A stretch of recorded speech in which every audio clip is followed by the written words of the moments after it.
and welcome back to Musical Connections. This is Next to Connect. I'm Zach Snow, and we are going to introduce you to three men who've been playing for a couple of years, but have very similar journeys, and all coming together to promote the Celtic traditional folk music of Newfoundland and Labrador. Two of them are originally from this province, but one of them is from Ontario, who now lives here. And joining us now to talk all about a brand new album that they've dropped. It has been 3 years in the making for them. We're going to talk to three members of the Rowdymen. First up is Greg Hocko. How you doing, Greg?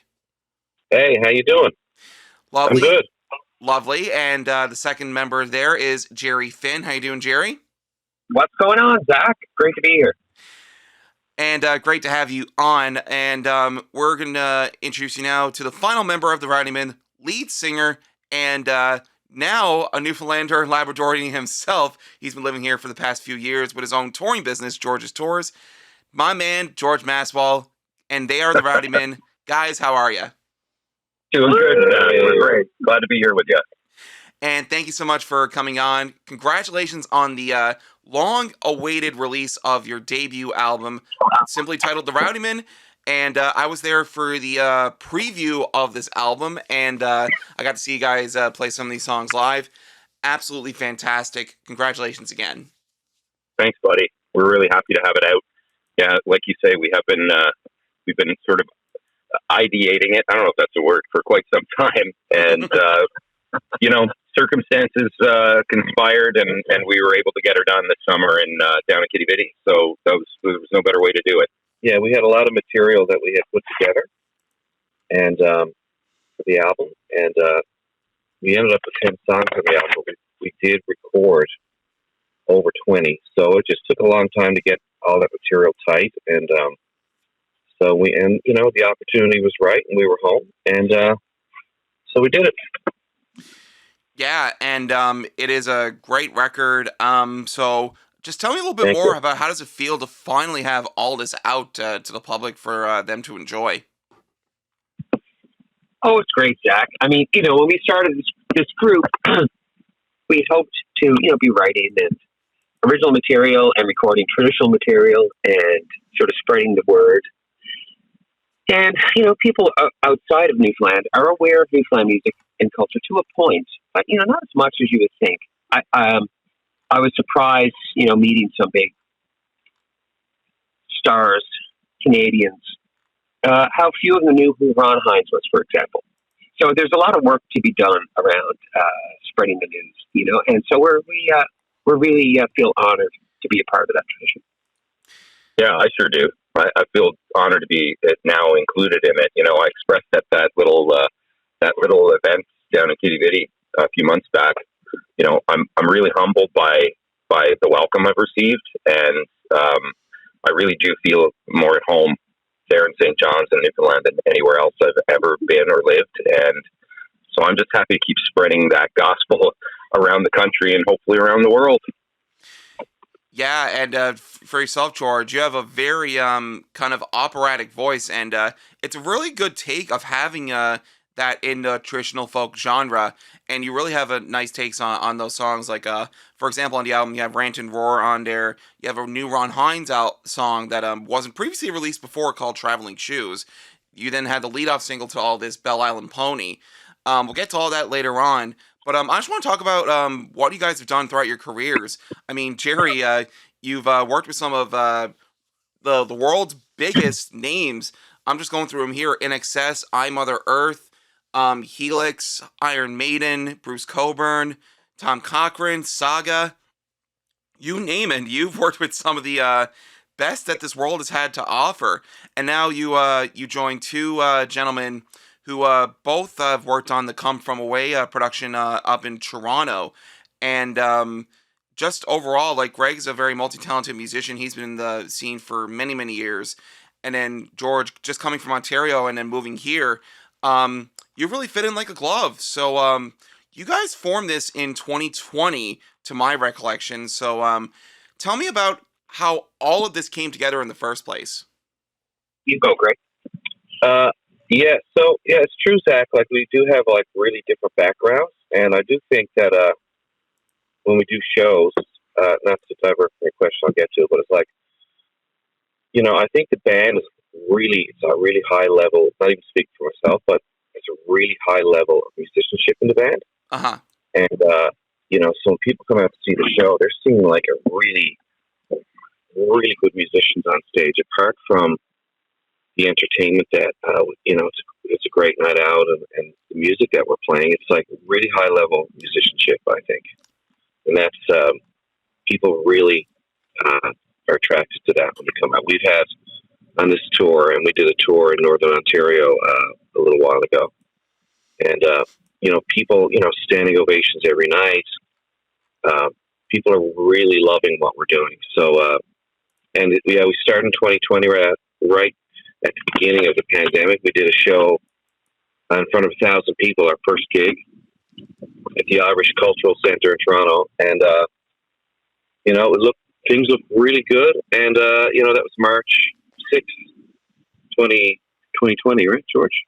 That was March 6th, 2020. Yeah. So, Wow. March 6th, 2020. And, but, the thing is, the pandemic for us really, it was really good for us in a lot of ways, because we had a lot of time, just there's nothing else happening. We had a lot of time to work and play together. And we rehearsed together all the time. We got together, and then we went to Jane Noonan. I don't know if you're familiar with Jane. She has a pub called Dorkio in Toronto now, called Noonan's Pub.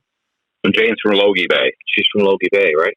Mm-hmm. It's the best Irish pub. It's really a Newfoundland pub. Toronto is what it is. Mm-hmm. And, we were going there every day. Like, it was free booze. She's like, "Oh, the pints are going to go bad. It's just so free to drink them." So we were like pouring ourselves pints and playing music like all the time during that time. And, it was really good for us to that's where Bell Island Pony came from. One day, George and Gerry were, I was late, or I can't remember why I wasn't there right away, and they were just putting the song together. And I walked into the bar, and it just fit like a glove, that song. And it really gave us some energy, I think, when that song came about. And it really propelled us to develop other songs and put them all together. And we've been going ever since, really. Yeah, the reaction to Bell Island Pony was so encouraging, right? And then when we started playing live, when gigs started opening up, we were getting people were really feeling it. And people, the first few gigs were around Ontario, of course, because that's where we were, and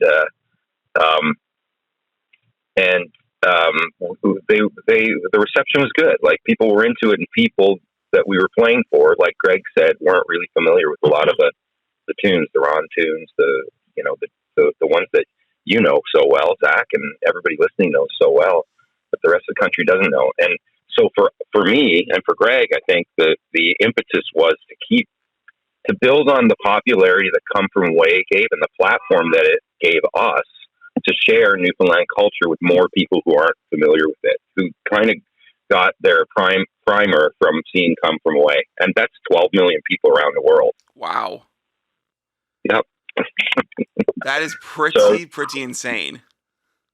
Oh, Zach, just as a little aside, so the new song, the Ron song, the unrecorded Ron song, we played last night, and at the end of the show, unbeknownst to us, we were introduced to Gordon, Ron's brother, who was in the house.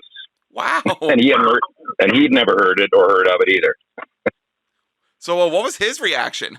He was a great fellow. I tell you, really nice man.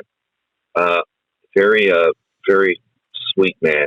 And he just thought it was a great night. He had a great time. Was I there?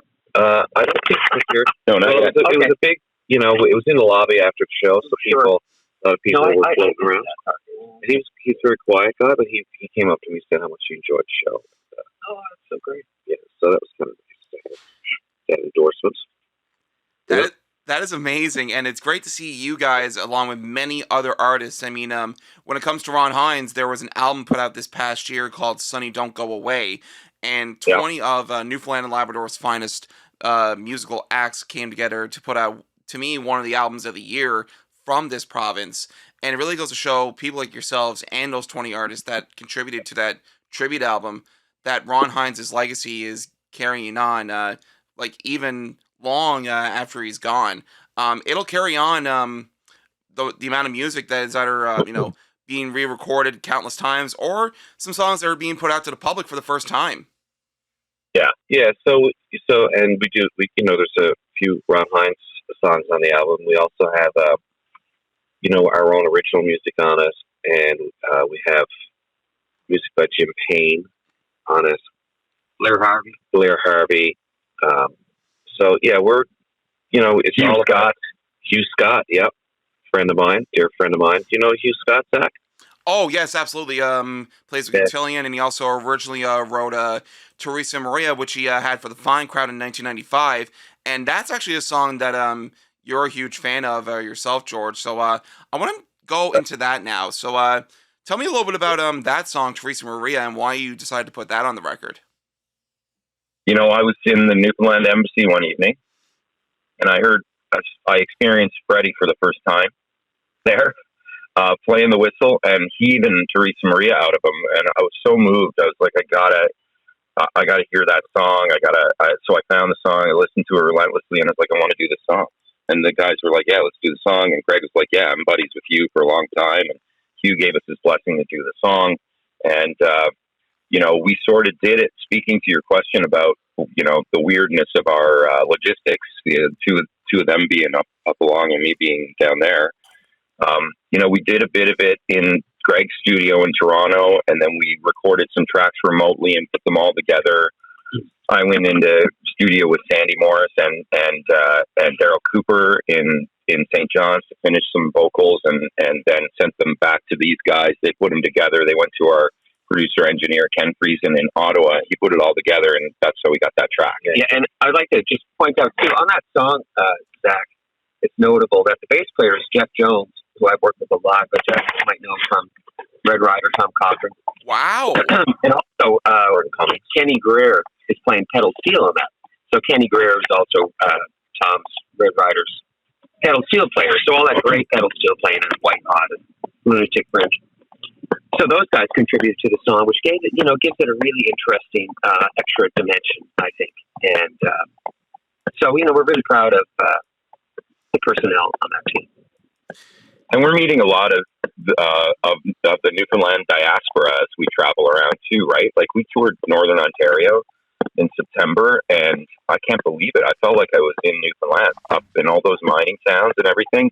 We got to Red Lake, Northern Ontario. It's as far as the road goes. You can't, once you leave Red Lake, there's no more road going north.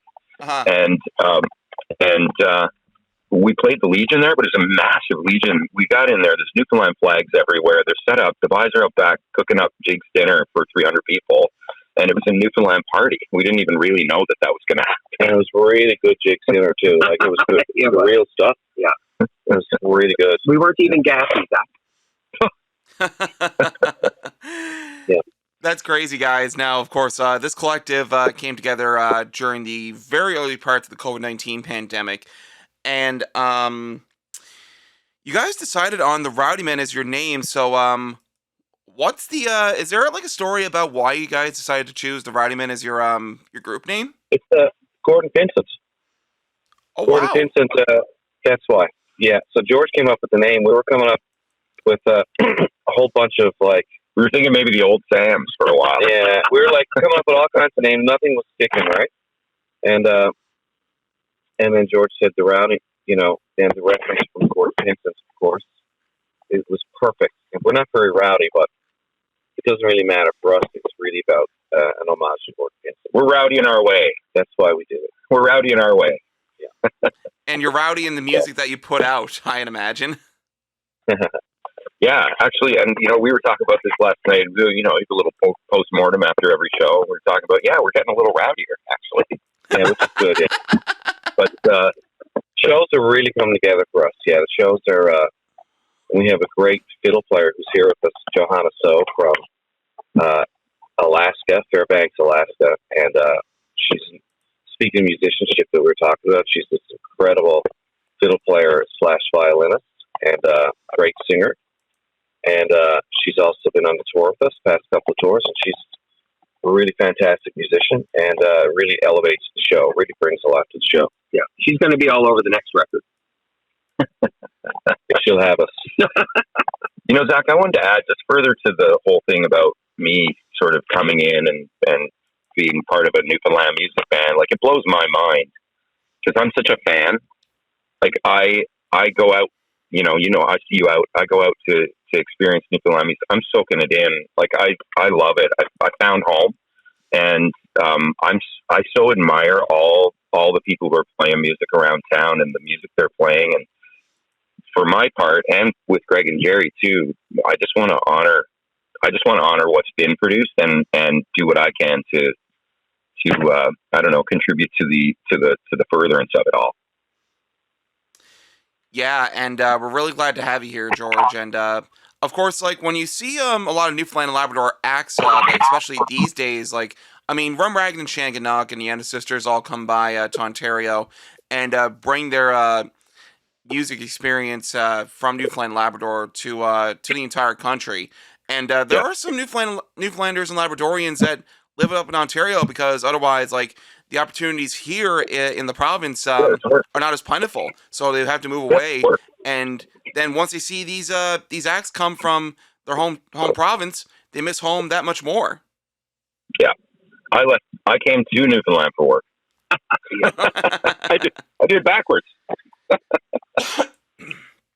And you yeah. Oh no, sorry. Go ahead. No, you please. No. I was just gonna say, you came here to Newfoundland in 2022. You started up George's Tours, and that's been going very strong ever since.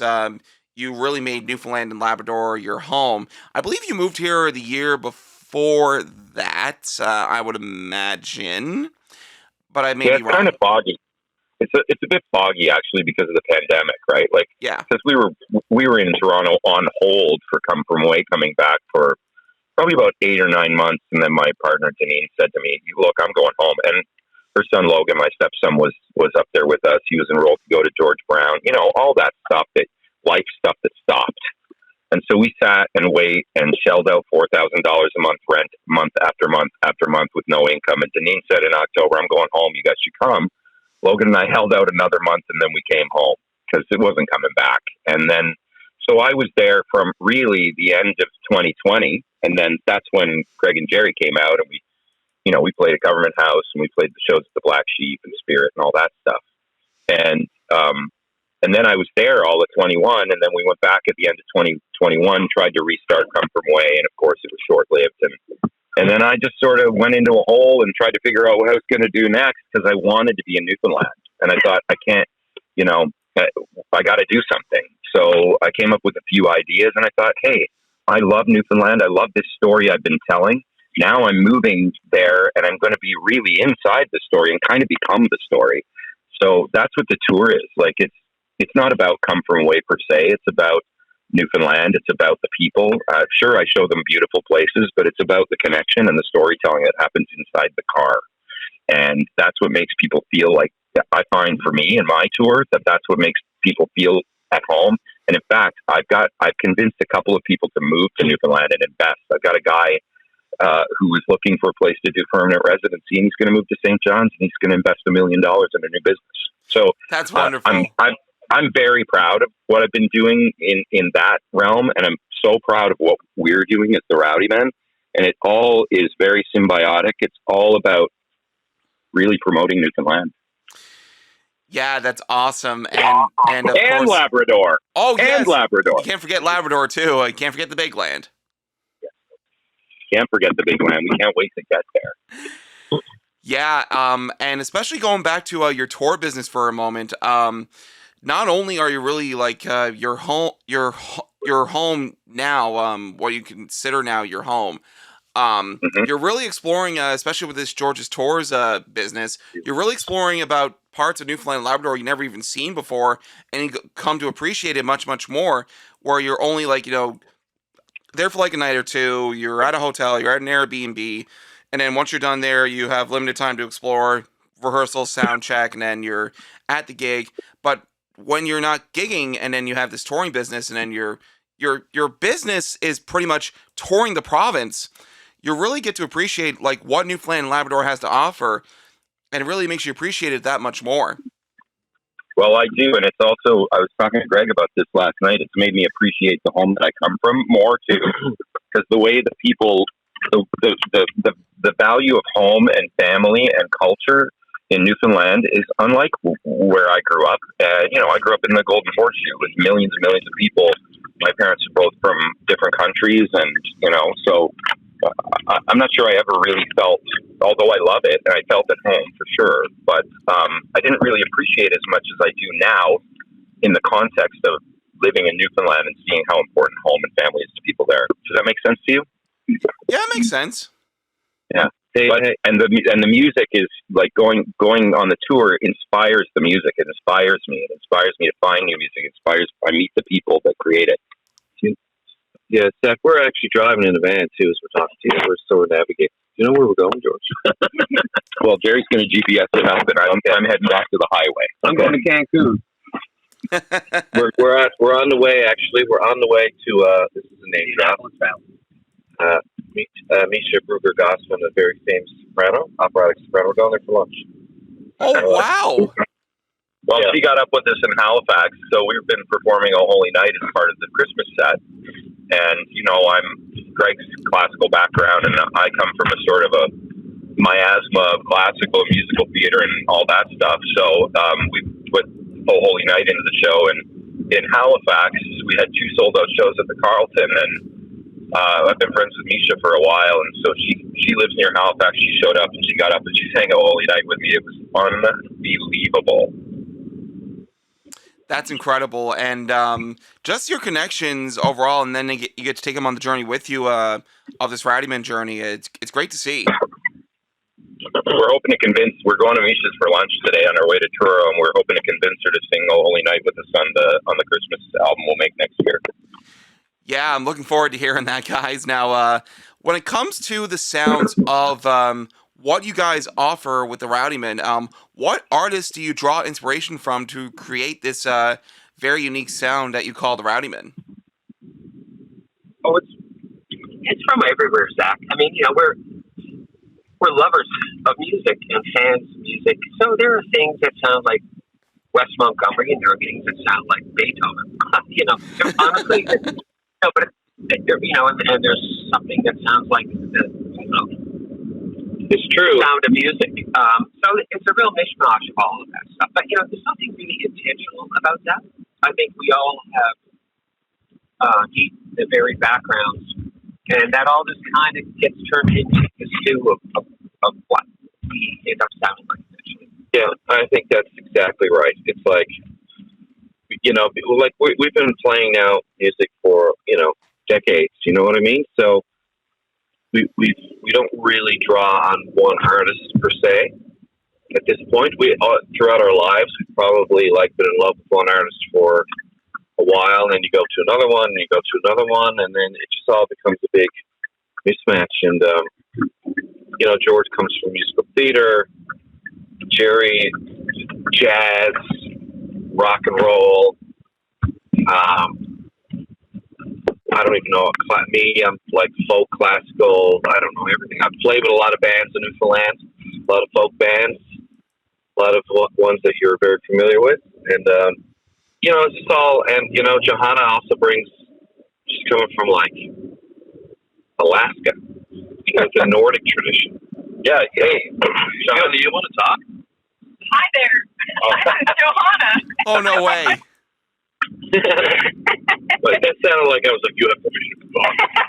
That's just Gerry. That's just Gerry doing a girl voice. I was inviting you then. Yeah, I was trained as a classical violinist at W. Carnegie Mellon, and then I joined the Celtic folk rock band called the Townsends. It kind of brought me into Canadian Celtic music, and I learned a lot from many fiddle players and love the traditions out east. It's kind of intimidating to play fiddle out east because everyone has been surrounded by fiddle tradition their entire lives, so they really know what they're listening to. Yeah, so it's like just draw from everywhere, Yeah, and for our listeners out there, I think the voice you just heard was your fiddle player on this tour, Johanna Joe? Johanna Joe? Johanna So. Oh, Johanna So. Yeah, Johanna. Yeah, and she's got if people want to check her music out, she's got a project called Joso World, and it's joso.world. Wonderful. I want to ask her one question for a second. How does it feel to be on tour with these three troublemakers? Don't ask her. Don't ask her that. I'm having a great time. I learned a little bit of something new on every tour. It's just nice to be surrounded by such talented artists, and I feel really comfortable with them on stage. For their name, the Rowdymen, I have to say they were so rowdy. But that's okay. I'm good with that. That sounds like a challenge. So it does sound like a challenge. Okay. No, that's great. But now I want to get to this new album that you guys put out. I mean, like I was at the album release party you guys had at the I forget what rental it was. It wasn't Kitty Video. I forget the name. That was our good friend at Newfoundland Vacation Rentals. Oh yes, Newfoundland Vacation Rentals. I don't know what the name of the actual Airbnb is, but Oh, I think they call it the Vista in Kitty City. Oh, the Vista. Okay, yeah. Lovely location and great view and great atmosphere. It was a great night of just great Newfoundland and Labrador music and getting to hear some of these songs for the very first time, not just over the speakers, but live as well. And you simply just called it the Rowdymen. So why did it take this long to make this? I know you mentioned it earlier on in this conversation on NextIIConnect, but just diving a little bit deeper on why it took so long. I think that's it, though, Zach. It's just really, we were living in different places and really just putting material together. And before, it took a while to really come together as a band and figure out what we wanted to do as a band. We had different ideas in the beginning, and so that takes, even before you put an album out, you really got to have a focus or feel comfortable as a band in what you're doing. Once we got to that place, it was just the right time, even though it feels like it's a lot of that time was during the pandemic anyway. And we were recording, though, at my studio in Toronto. We recorded Bill Island Pony in my studio. We had Ken Freeze mix it. And I don't know if you did a few tracks, Gerry. Yeah, we did some work at Ken's studio up in Belmont, Ontario. Yeah, but most of that song was recorded primarily in my studio. And so we were doing bits and bobs as we went along, right? So it just took a while to come together as a band and figure out, what our focus was. And Greg was up in Gander playing Come From Way this past summer. And Gerry loves any opportunity to come home. And Gerry's mom and dad are home, and so we were like, Gerry, maybe this is time to come home for a visit. So Gerry came, and then we brought Ken in from Almont, and we went to Long McQuaid, and we turned the Vista into a studio, and we moved in and lived there for a few days, and just worked around the clock, recorded as much as we could, and so a lot of what you hear, what I'm really proud of on the album is there are some overdubs, of course, but the bed tracks are all live.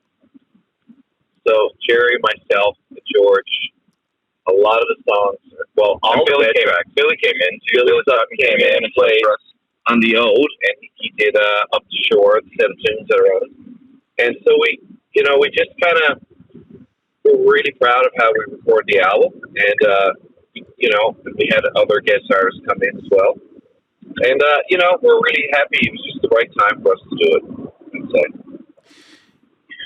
Yeah, and you guys recorded this back in August down at the Vista. Ken Friesen was there, and once again, congratulations again on the release of this album.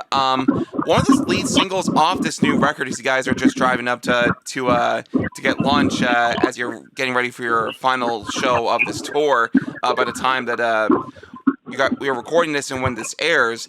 So one of the lead singles off this album is an unreleased Ron Hines song that hasn't really been put out yet until now. It's called Traveling Shoes, and as you guys are traveling to get some lunch and then eventually to your next show, it's more appropriate now more than ever for people that are leaving Newfoundland and Labrador and moving away for better work. That song is is very important, and it's really great to have that out now to the public. So, tell me a little Gerry bit is more. great. Yeah, tell me a little bit more about Traveling Shoes and why you decided to record that tune in particular. Well, Gerry here. So, that song's important to us for many reasons. I mean, the first reason is myself and Greg both left Newfoundland for work. So, I mean, we can really relate to what the song's about. We got access to the song because a friend of mine, Doug McClement, who's a pretty successful, well-known audio engineer, broadcast audio, television, and so forth. I was talking with Doug one night, and he said, we're talking about Ron Hines. When Ron first came to Toronto in 1976, I recorded, produced, engineered these demos, and he played bass on those. Wow. And he said, would you like to hear them? And these are the demos that include Sunny's Dream and so forth, songs that we all know. So we sat down to listen to the songs, and there were a couple that I've never heard before, with one of them being Travellin. So, we kind of zoned in on that one as maybe a cool little nugget. The other part of the story about this song is that when I was a child, well, in 1976, my mom was selling her Volkswagen. So this is the car that I was driven to school and everything. Beaconsfield. And Ron Hines showed up at her front door to buy the car. So he said, I need this car because I need to get to Ontario. So he drove my mom's car to go meet Doug, who eventually become a dear friend, and recorded those demos. And so the song Traveling Shoes has kind of sat, quietly, unknown for decades until we recorded it for this record. And thanks to the generosity of the incredible, talented, and beautiful Rick Lamb, I was able to use one of Ron's guitars to record the song. So there's a lot of sort of serendipity and full circleness for us around that too. So it's really, really means a lot to us. That is amazing, and I would imagine Ron be very proud now, looking down on you, knowing like you guys are doing well, and I'd imagine you played that guitar so beautifully because, of course, knowing your experience playing with the likes of the world's finest musicians, you're no slouch. Well, for us to have that guitar just in the space sitting on the stand is like a holy relic. It was. I mean, Ron, was prepared, and Rick was really cool about it, and it's a really generous guy with an enormous guitar collection, so he's a good friend. That is absolutely incredible. Now, this album is out now everywhere. Do you guys have hard copies out now, or is it just strictly streaming now? Well, we have hard copies. They're on the road with us right now, but as soon as I get back next week, I'm going to be trotting down to Fred's. Yeah, Gerry and I are going to go down there together next week and get them in the store for people. We're going to force Tony to take them. Oh, Tony will take them. They're also Tony online everywhere. But we're on, as of this past Thursday, we're on all the streaming services, Spotify, iTunes, Apple Music, Tidal, TikTok, YouTube Music, whatever they are. I don't even know. That's wonderful. Yeah, download your copy and get a hard copy too, because that's how musicians are getting by. And right. Hard copies are great. Hard copies. Yeah, and I encourage that a lot now because it's $20, $30 more in someone's bank account compared to like a stream where you only get like a cent. Yeah, if that, not even a cent. So yeah, I don't think many musicians see much from those streaming services at all. So yeah, they're great to get the music out, and I love that people can access it so easily. But if you really want to support the band, go buy a CD. Right? Yeah, that's not just for us. That's for all the bands, right? Yeah, for sure. And go out to the shows. Go to the shows, right? Yeah, live performances and selling CDs, right? So hopefully by the end of next week we'll be in the stores. We'll keep by the time this airs, we'll definitely be in the stores.